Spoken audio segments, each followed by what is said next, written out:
it's a hard fork in your brain. How can you go back and turn back the clock and make that you never heard of it before? There's no such thing. Bitcoin is a hard fork in the brain, and no one who figures out or even spends a little bit of time understanding what it is will ever go back. One of the things that we are trying to do is reach more women, especially any women who might be curious about Bitcoin, because there's just not that many of us, and this life raft is important for everybody, right? Today, I'm excited to welcome Heeral Gudka to the podcast.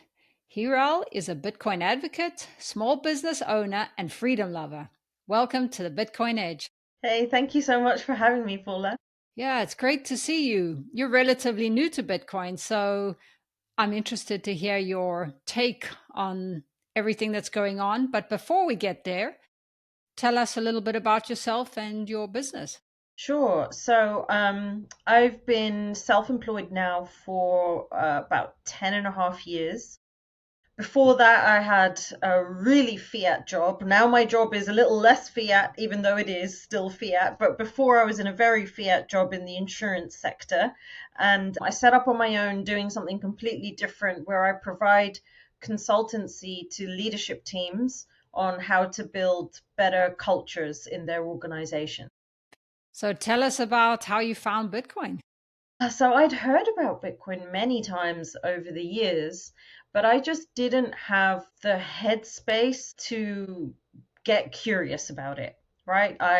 It was either when I was right in the beginnings of building my business in 2014, and then a few years after I heard about it again, and I was just like, I'm far too busy trying to make enough money to survive in this business that I'm trying to build.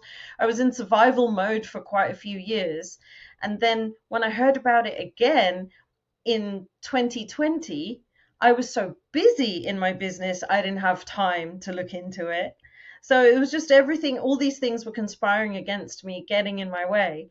And then what changed last year was I was out with a friend. Normally, when we go out together, there's loads of other people there. This time it was just the two of us. And we ended up having a conversation about Bitcoin and also and also cryptocurrencies as well, because my friend likes to play around with some of the other ones just for fun while she hodls her Bitcoin. And so we just ended up talking about it, and that basically just led me down this path from April last year, and I've gone very, very far down the rabbit hole, or I suppose as far as you can go in 11 months. So before that, did you realize that there was a problem with our current fiat system? Not to the degree that I know now. I knew that things weren't working, but also at the same time, I was just so busy trying to first keep my head above water when I first set up my business. And then once my head was very much above water, just like, well, how am I going to build some financial security for myself? And what I knew was the idea of trying to build any financial security felt impossible. And now, of course, I understand far better why it is impossible almost by design, I think. But yeah, it just felt impossible. I just thought it doesn't matter how hard I work, I'm never going to have enough because the goalposts keep moving. And how is inflation in the UK? I mean, they say it's, I don't even know what the figures are right now. I think they say it's like 3.5%, 4% maybe, but you know, it doesn't feel like that. It doesn't feel like that. Going out for a meal with a friend is just so expensive now. And I have this little Christmas tradition with a very close friend of mine, which is right before Christmas time, we'll go out and we'll have a martini together.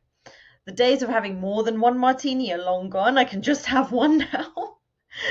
and and we have this place that we always go to, and we've seen the price creep up every year, right? And the most recent time we went in December, one martini cost £28. Now, of course, it's not £28 everywhere you go in London, but this is our Christmas tradition. We go somewhere nice for it. But still, so like one round of martinis, once you add service on top and everything, it was 65 quid for two drinks. We started questioning, like, do we need to keep doing this particular Christmas tradition? Can we just make a new one where we get more for our £65 than just two drinks that probably aren't very good for us? And stack more sats now. All I, that, yeah. in Miami, there would be places that cost that much too, and it's quite incredible. So I would imagine that buying a house would be even more.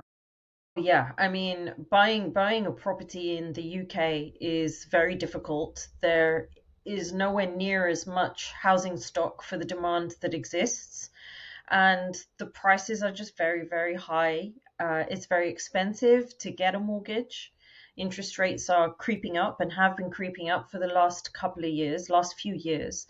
And so that is very difficult too. But even before getting to the stage of being ready to buy a house, you need to have the deposit, the down payment, and that is incredibly difficult for people as well.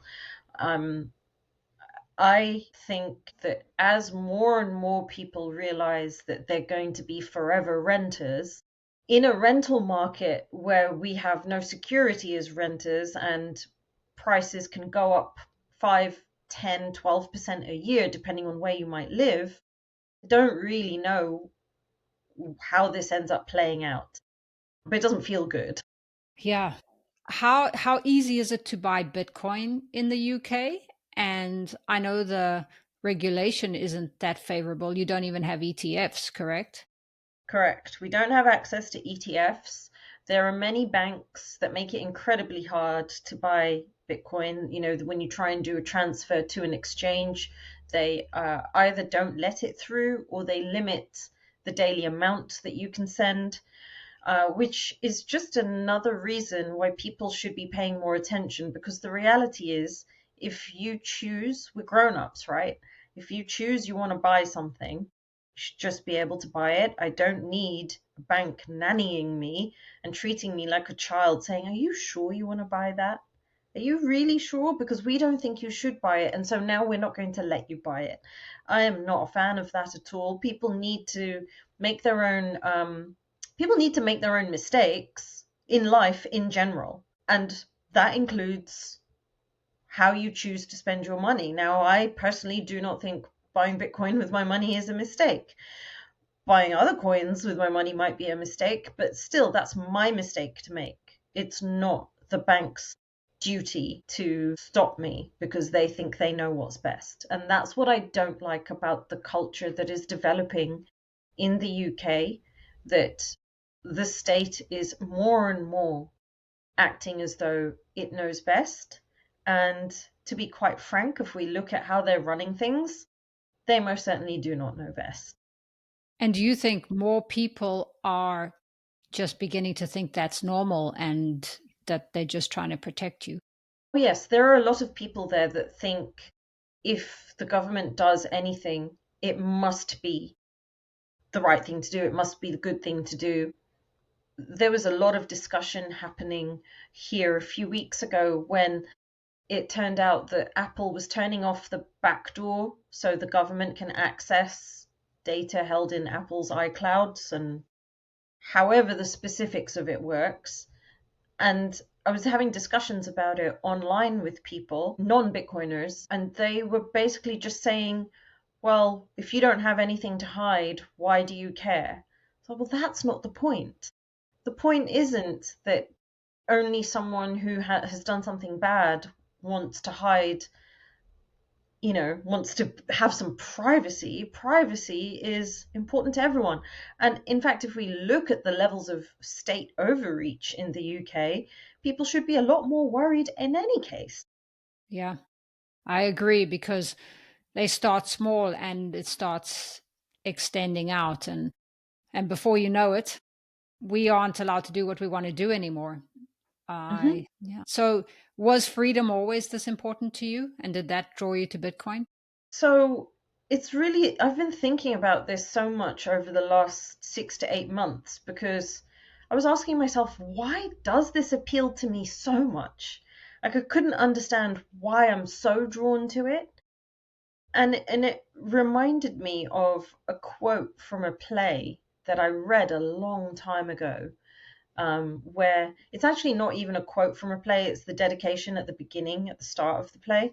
And it's an old Tennessee Williams play called Stairs to the Roof. I think he wrote it when he was very young. And the dedication at the beginning says, "A prayer to the wild of heart that are kept in cages." And I remember I read that when I was in my late 20s, I think. But even when I was a teenager and in my 20s, there were certain things that would really wind me up. And when I think back now, it was always related to my own sense of personal freedom, whether or not I felt I had it or not. And then, it wasn't really anything that I spent much time reflecting on. I don't think I reflected on much in my 20s. but but the theme was always there. I look back and I can see it. And that's why I think I've kind of been drawn to this whole concept, this whole community so much, so strongly, because it aligns with a set of values that maybe I didn't even realize I had until relatively recently. Like freedom and financial freedom, freedom in general, it's always been important to me. I don't, not many people like being told what to do, although clearly some very much like being told what to do. I have never been that sort of person. So it's something that I've been thinking about for a long time, but I didn't have anything to kind of attach it to. And now I have something to attach it to that also feels like a life rock. Yeah. And while you were talking, it just also makes me think with freedom, where we can spend our money, we can go to a casino and lose all our money there if we want. Or we could go and spend it on alcohol or anything. So if we really want to buy Bitcoin, that should be up to me. And I think most Bitcoiners, that really appeals to them. And the self sovereignty aspect, which I've heard you talk about. Tell us a little bit about what you love about self sovereignty. One of the best things that actually has happened over the last year is that in August of last year I started going to meetups and actually met people in real life. And that's what changed everything. Until, from April to August, I was just someone who was buying a little Bitcoin whenever I could, tiny little amounts, um, and following people on X and learning as much as I could, reading books. And then I saw people are getting together. I thought, okay, this is going to be a little bit weird. I don't know if I want to go. What will it be like? And that first event that I went to in August of last year has just changed everything. I met so many people that day that I'm still in touch with now. I joined Telegram groups that day that led me to meeting people like the ladies that started out Women of Bitcoin UK. So Claire Prince, Christina Yamas, and it's all because of an event that they put on in October, I think, September or October, that I said I would be willing to give a very short talk at. They were like, does anyone want to say some words about Bitcoin and them? And I just thought, you know what? What the hell? I'll do it. I don't care. I'll do it. So I spoke for maybe 10 minutes about self custody because self custody was something that I realized the importance and value of just within a couple of months of becoming a Bitcoiner, right? And so I thought, okay, I'm going to talk about self custody to all these other women that are here.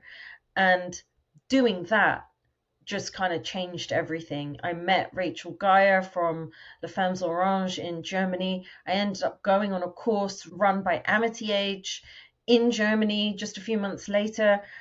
Through that, I met people in Germany and Austria that have just been amazing, and I've made new friends out of it, which just led me to meeting even more people. And recently, I became the London ambassador for the Orange Pill app, which I've been doing for just a month now. And it's just all these crazy things, or maybe they're not even crazy, but it just feels like so many things have happened just since last August when I went to my first meetup. And it just shows that there's nothing more powerful than actual human connection. It doesn't matter how much time you spend on X, you can make some really good connections on there, but it's not a patch on the ones you'll make in real life. and how supportive the community is, and how willing everybody is to just get involved and help and participate. You don't really see that in other areas. Like if I think about my day job, my business, there's nothing close to that. It likes to pretend that that exists, but nothing close to it. It is amazing. The Bitcoin community is very giving, open. And I suppose it's because we have this freedom loving in common, and also because we see the problem and we love the solution because we Hmm. understand it. But it does bring some incredible people together. It really does. And even, like I'm aware how new I am. And there's a level of humility that comes with that. And yet at the same time I'm being invited onto your podcast. I'm sitting here right now thinking, who am I? Like, why does anyone want to listen to this anyway? I barely know anything compared to, all these people that have been around for much, much longer than me. But the fact that there is a space for anyone to kind of say, hey, I also love being part of this, and people will stand up and go, cool, great, we're really glad you're here. That's very nice. I like it.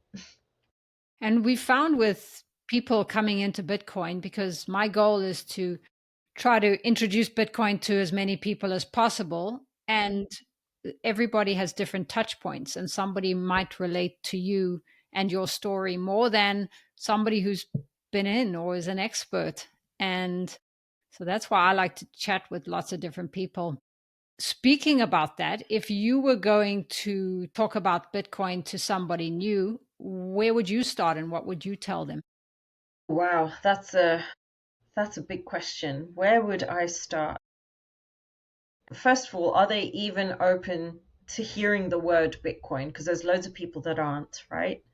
If they've got some curiosity, then I'll be happy to tell them why I like Bitcoin, all the aspects of self-sovereignty that I don't like being told what to do, and we should live a life of accountability, a self-responsibility, and kind of come at it from that approach. But if they don't even want to hear about the word Bitcoin, I mean, you know what, to be honest, Paula, I am not in the business of trying to convince people to do anything.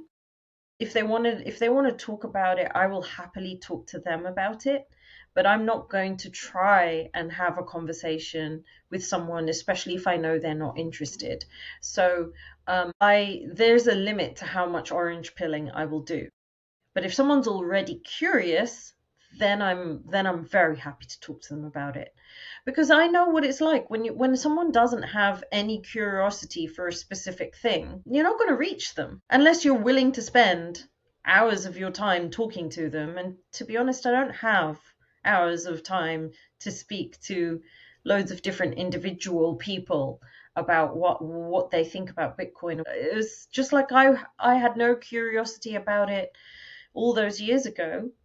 There's people like that now, and we will all find it when we find it, if we find it. Yeah, very true. I've given books to people, the Bitcoin Standard to a couple of people, and I don't think they've read it. And now we got some new books. Larry Lepard's new book, The Big Print, is really great. And there's a lot of good books, but the person has to be willing to read it. So you're exactly right. What are some of the books that have really helped you? Um, so the Bitcoin Standard was the first one that I read, and then immediately after that, I read Resistance Money because it came out last summer, and I was taken just by the few things that I'd seen about it on X. I've read The Sovereign Individual as well. That book is fascinating on so many different levels. The amount of history that's in there. I mean, I learned historical stuff that was fascinating. Forget everything else about the book, right? The historical stuff was so interesting to me. But then the book itself, as it presents, its predictions for the future when it was written in 1997, and you're looking around thinking, oh yeah, this stuff is happening. It's a little bit frightening. um, So those three books are real standout ones. And then I'm reading other things at the moment as well. So I'm reading Free Private Cities because the concept really interests me. And, there's a lot of Bitcoiners that are into the idea of free private cities. And I know two people that live in one. So that's also, it kind of got me interested in the concept. I really want to read The Big Print that you just mentioned, but I also want to read Check Your Financial Privilege. I think that will be an interesting one. I've heard a lot of people mention it, and I wish more people in the West would understand that Bitcoin isn't just for us over here. It's saving lives in other parts of the world. So it's worth kind of paying attention to from that perspective. Because there's an awful lot of people out there that think of themselves as good people. It's like, well, look, just look at this. This is how it's actually supporting people in parts of the world where their governments are actively acting against them. So why not learn more about it? There's just too many books. I've got other books on my shelf that I haven't even got close to starting yet. But, I do it, I read it when I have the time. Yeah, those are some great books. And that reminds me, as people in the Western countries, especially in the US, we have the global reserve currency. And every time we print money, we actually affect the people furthest from the money printer, which are some of the third world countries, the most. And they really get affected. And so I started out this channel really wanting to help them. And especially since I'm from Zimbabwe. But I found that with them too, they have to be ready. So put out the information. I know it's harder for people in those countries to stack sats because a lot of them are on minimum wage or earning just enough to survive week to week.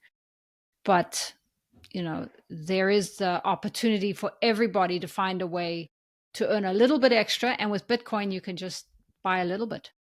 Yeah, exactly. No one needs to have a whole coin. It's more about being in the game than just not being in it at all. And that's why you have to understand it, because if you're in the game and you only got a little bit of money, start learning about it, and then you'll know what you hold. Are you also on Nostra? I am on Nostr, but I'm not very active on there. I keep saying to myself I want to be more active on there, but it's the constant battle between more time on my phone or more time in real life. It's true. Me too. Yeah. I want to move over more because I hear that that is true freedom. Our posts are not owned by anybody and cannot be taken away, but most people are still on X. I was asked to join Women of Bitcoin UK in November last year. And one of the things that we are trying to do is reach more women, especially any women who might be curious about Bitcoin, because there's just not that many of us. And this life raft is important for everybody, right? There's no reason why more women shouldn't be involved in Bitcoin. And so one of the things that we're going to try and do a lot more over this year and next is see if we can reach more women who don't know about Bitcoin and they're not on Nostr. Right. That's true. Very good point. So, how has Bitcoin changed you? So when I was talking about how hard I've been working my business and trying to set myself up for financial security and just thinking this is never going to happen, well, there's that the possibility exists now, you know? Not to be super rich or anything like that. That's not going to be the case, but just not to be poor in my retirement, because I don't want to work till I'm 65. Um, Ideally, I don't even want to work until I'm 55. So this has given me the possibility of making that a reality, and so it's changed me from that perspective. It's given me an energy to put it's given me an energy, and it's given me time that I didn't think I even had in my day, because you can just convince yourself that you're so busy all the time that you don't have time for anything else. But actually, it's shown me that we all do have time. It's all about what we prioritize, and it's little things as well. Like I when I was a little girl, I used to learn the piano. I used to learn how to play, and I can't remember how many years I did it for, but at least 5 or 6. When I hit the age of 16, I basically threw a teenage tantrum and I said, I'm not doing this anymore. This is so boring. I've got enough homework to do as it is. I'm not doing this anymore. And I basically hardly ever touched the piano again from then until relatively recently. Like I had played a little bit in between, but it didn't really give me an awful lot, I think. But recently, I decided, because I heard a piece of music at the end of a film, and I looked it up. I'm like, I know that piece of music, but I don't know what it's called. I found it. I went and got myself the sheet music. I'd been thinking about it for 3 weeks, right? And I thought, I can't get it out of my head. I want to try and learn it. I went and got the sheet music. And for the last 4, 5 weeks, maybe, I've been playing almost every day. And it's one of the most fulfilling, dreamy things that I've done in a long time, because when you're playing the piano, when you're trying to relearn reading sheet music again, and, luckily I hadn't forgotten much, but I'm very much out of practice. But the reason I'm kind of telling you this is I would never have given this the time, because I didn't believe I had any time, because I thought I just had to be working all the time, and then I'd drive myself to the point of exhaustion, where then I'd think, well, okay, the only thing I've got energy for is to sit and watch Netflix for 3 hours. Yeah, so I've just been playing the piano for 5 weeks, and maybe 10 minutes every day, some days an hour, but it just feels so wonderful. Because you know you have Bitcoin and that we're storing our money in something that's going to hold value, which is going to give us back our time, which is Yeah. the opposite of the treadmill fiat system that so many of us have been living on. hmm Yeah, I love that. So, do you follow the current cycle? And did the recent dip give you any cause for concern? No, I bought some more, and I Yay. think I don't know who said this, but I saw it on X, and it totally resonated with me. Someone said that the dollar price of Bitcoin is the least interesting thing about Bitcoin, and I thought that's exactly true. Like, I don't care. I don't care what the dollar price is right now. I'm not here looking at the price every single day from a sense of desperation. I look at it out of interest, certainly not desperation, like, why aren't you going up yet? I don't care. But when it went down, yeah, I was all over that. Like, what? I didn't think I was going to see that price for a while, or if ever, who knows? I don't know. I mean, like, I'm in my first 11 months. I know nothing. But I saw it go down. I thought, yes, give me a piece of that action, please. I was not expecting that. So I was very happy. I was not worried at all. And and I've Look, I started buying in April of last year. I don't have that much money lying around. It's not like I'm sitting on, 5 Bitcoin or anything like that. I'll be lucky if I ever have one. Um, so I'm in it for the long term, and whatever happens, happens. But the day to day, week to week price fluctuations are like the least interesting thing. Everything else around it is what's interesting.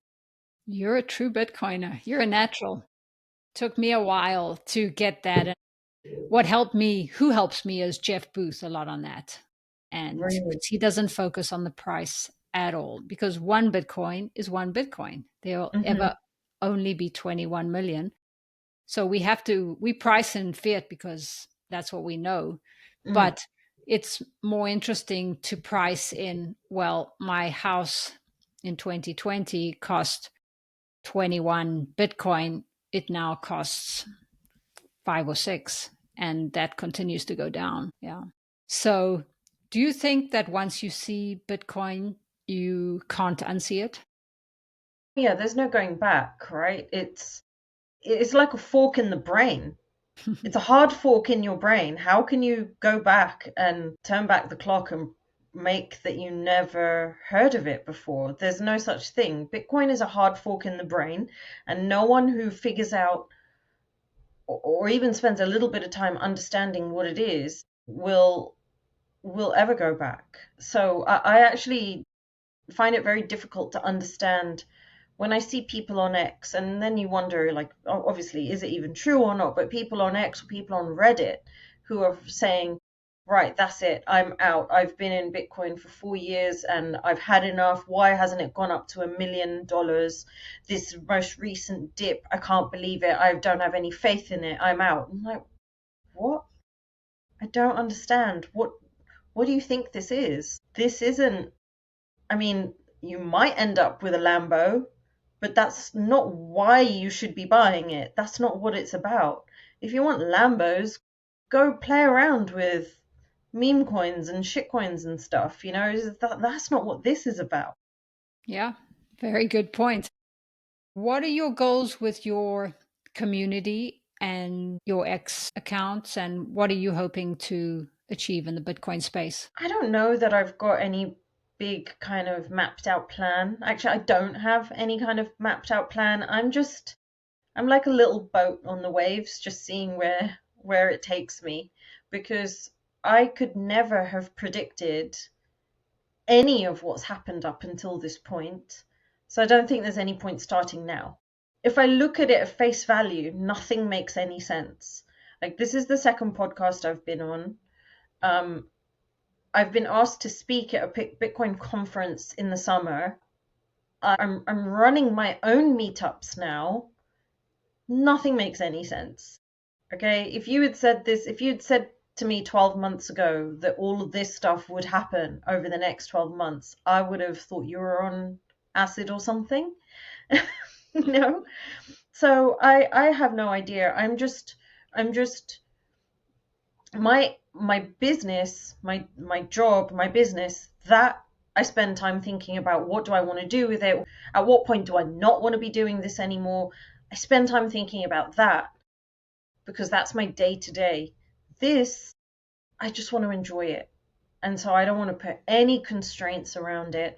I don't want to put any expectations around it. I just want to see what happens. And the thing is, that's something that is really beautiful because we don't get the chance to just see what happens with everyday life because we're always planning for something. We're saving for a house. We're like, oh, the car broke down. I've got that bill to pay, and it's just we don't get to just see what happens. And so with this, like, no plans, no expectations. If something comes along, if someone asks me a question, say, do you want to do this? Like, it's either going to be a yes or a no, but I'm not going to spend time freaking out about it. That's really cool. You're pedaling downstream, as they say, instead of upstream. So, do you think there's a spiritual side to Bitcoin? I think it can trigger spiritual thoughts in people. I think it can open us up to ways of thinking that we might not have explored ever or in a long time. Again, because as soon as you start looking at the world a little bit sideways, like the financial world, then you start to look at everything a little bit sideways.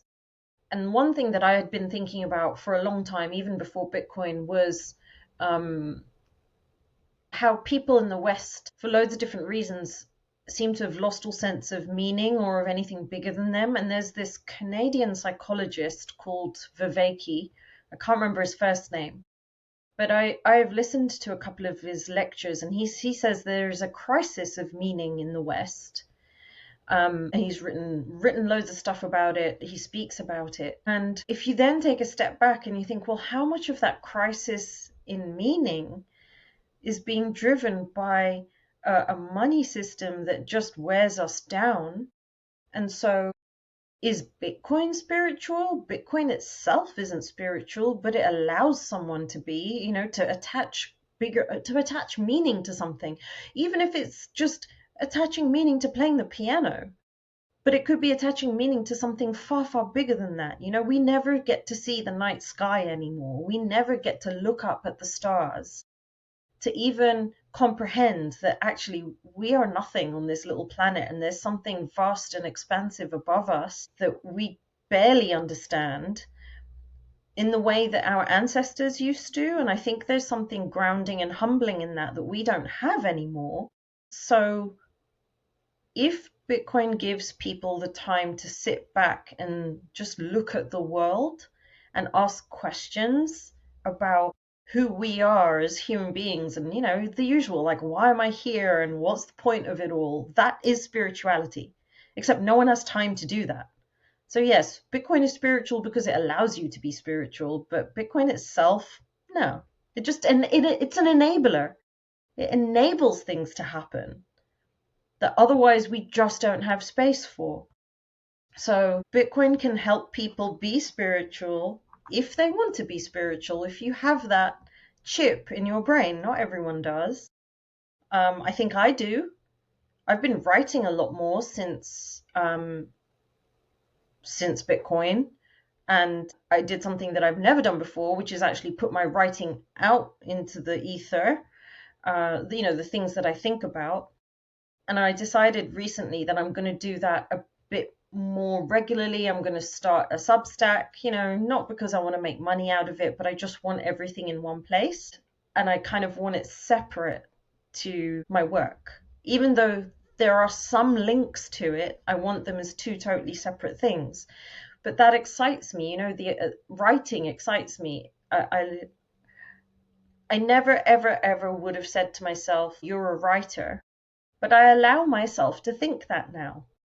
And I really like that. That's the other freedom, right? It's the mental freedom. I allow myself to call in my mind. I'm not going around telling people, hey, I'm a writer. But in my mind, I'm like, yeah, I'm a writer. If someone were to ask me, someone close to me were to ask me, you know, how do you see yourself? I see myself as a writer. I don't have any proof of concept yet, right?